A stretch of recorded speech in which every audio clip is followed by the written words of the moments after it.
Good morning, Hampton Roads. How's everybody doing today? And welcome to Virginia's only local real estate investing podcast, where we get to talk about local investors, local deals, and all things local. I'm your host, the founder of the Master Investor Academy, and author of my best-selling book, Work Just Gets in the Way of Making Money, Scott Jelinek. If you have any, excuse me, I got a cough. That's why I've been hesitant on doing this today. If you have any questions, concerns, comments, properties you'd like to sell, anything you'd like to discuss, you can go ahead and text me at 757-699-4227. That's 757-699-4227. So 2 different things I want to talk to you about today. One of them is what I think is, excuse me, real interesting. And it is a slow flip that I closed on today. Different than when we normally talk about closing on a slow flip. This one I closed on the sale. And when I say the sale, I don't mean that I put in a tenant buyer. I mean the actual sale. They actually sold it themselves. So because the deed stayed in my name all along, I had to go to the closing as well to have them sign and me sign on the deed so that to consummate the transaction. So I want to tell you about the numbers. And I want to go over the numbers with you because some people may hear these numbers and say, wow, the people I sold to got a really good deal. They're walking away with a lot of money. And I get that, but that is the nature of this business. They did what they did. I did what I did. So I want to tell you about, first off, when I bought it. So I bought it about 5 years ago for $25,000. Ironically, I bought it from a wholesaler who bought it at public auction. He bought it for about $15,000.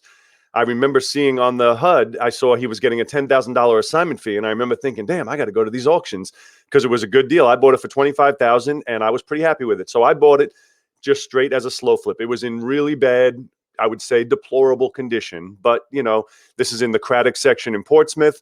It was a rough house, but, you know, it is what it is. I'm sorry for coughing in your ears here, but I figured I got to get this out. So anyway, so I put a slow flip buyer in it. This goes back, I guess, about 5 years ago. And the first buyer that I had stayed there for about 2.5 years. And he completely gutted the place. So he gutted it to nothing. Like literally when you looked in the house, it was just studs. No electricity, no pipes, just studs, no walls, nothing. But what he did do is he put a new roof on it. He did new siding. He did new windows. The garage too. The garage had a new roof, new siding, new windows. And then when you opened up the front door, you just see right through the house. So at some point he was actively working on this and he did a lot of work. Plus he made my payment. So let's not forget the fact. And I think he stayed there for 2.5, 3 years and he made the payment every month, which pays it off for me, which is where I'm going to get to why it's a free house for me.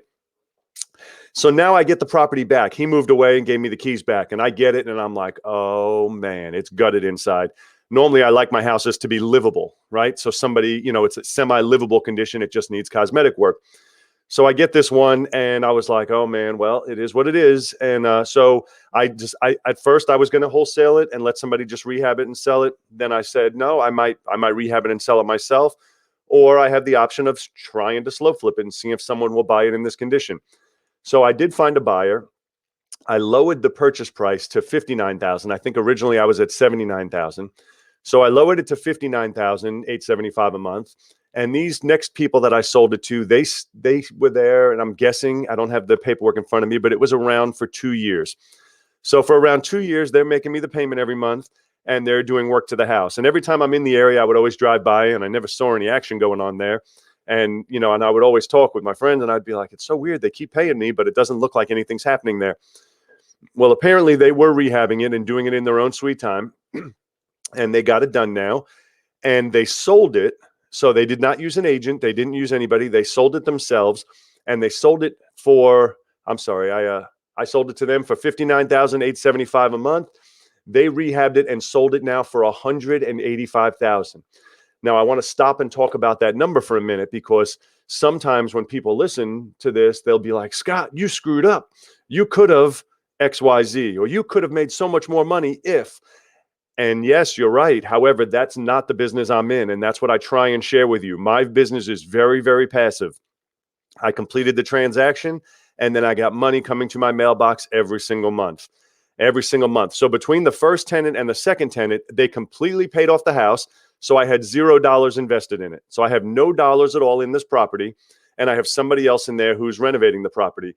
Well, now they turned around, excuse me, they turned around and sold it. Well, they're going to walk away with, and I'll tell you what they're going to walk away with and what I'm going to walk away with. So they bought it from me for 59. They put, I think, $3,000 down, and then it's an amortization schedule. So, that takes a long time to get anywhere. So today on the papers I signed, I'm walking away with just about exactly $55,000, just over. So a couple things I want to address. On the one hand, you might say, well, you bought it for 25 and you sold and you're getting 55. So really you're only making 30, right? And that makes sense. Except I don't have a dollar into it and I'm walking away with 55. So the way I see it is I'm making 55. I have nothing invested in it and I'm walking away with 55 grand. So either way you want to look at it, or you can say I bought it for 25 and sold it for 55. Either way works out fine because I did not do any work. I didn't do any rehab. I didn't do anything. The buyers, my buyers, are walking away with a check for about $115,000. So the reason, first of all, that comes out to 170 and they're selling it for 185 is closing cost assistance, things of that nature. But they're walking away with about 115,000. What is not seen in that money is what they spent on the rehab. So let's forget they were paying me $875 a month, and let's just say that's $16,000 to $20,000 over the course of 2.5 years. Forgetting that $20,000, they also spent money on the rehab, and it was a full gut job. Like, it didn't even have power, didn't have walls, just was framed out. So how much did they spend on that? They did a lot of work themselves, probably 30 to 50 grand. So yes, they still did very well. So they did very well, and I want them to do well. And this is the struggle that I'm always trying to get across to people. You're not scamming people. We want people to make money with our product. That's it. We want to make money. We're in business to make money. We want them to make money.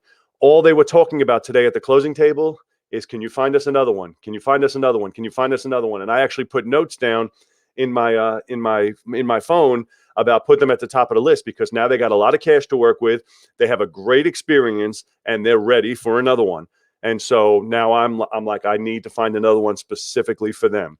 Because yes, I will make the smaller amount of money. They'll make the lion's share, but they're going to do all the work. They're going to put up all the money. They're going to do all the work. And all I'm going to do is shuffle papers. Listen, slow flipping is not for everybody. For people like me, I love it. I'm just the bank. I'm not out there meeting contractors. I'm not out there meeting inspectors or putting stuff on the market. I am strictly shuffling papers, becoming the bank, making interest on equity that we created and we invented. So that's all I want to tell you about that. I think that was an absolutely great deal. It very rarely happens. I have like 3 that are in process right now, which is very, very rare. I know Joey and Juliana had one that happened maybe 2 months ago. Maybe it was a month ago. I don't remember. That closed. Same type of situation. The guy renovated and resold it. And now I have like 2 or 3 that are in the process. They're asking for information so they can get it straight for closing. So hey, anytime you can buy a house for 30 grand and sell it for 60, 70, 80, 90 and do nothing in the interim, and somebody pays you in the middle of it, that's a good deal, any way you want to look at it. The second thing I wanted to talk to you guys about real briefly is a little bit of nagging fear I have in the market. And it's not necessarily the market. It's just people's irrational exuberance. Remember that word from 2006 and 7?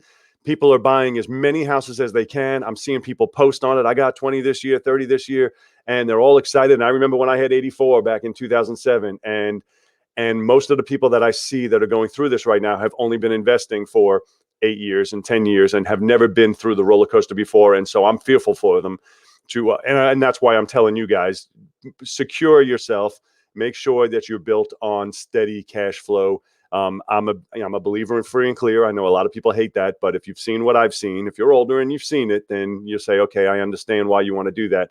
We're going to talk more about this moving forward, but I just wanted to touch on that. Be careful on what you're watching out there. You see a lot of people bragging, I got 20 doors this year, 50 doors, 100 doors, and they also have 100 mortgages. And so I'm fearful for them. Something to think about when you're building your own business, when you're building your own foundation, to make sure that yours is brick by brick and it's secure. That's all I got for you guys today. Do something today that your future self is going to thank you for. I thank you guys for watching, and I look forward to talking to you soon. Have a fantastic day.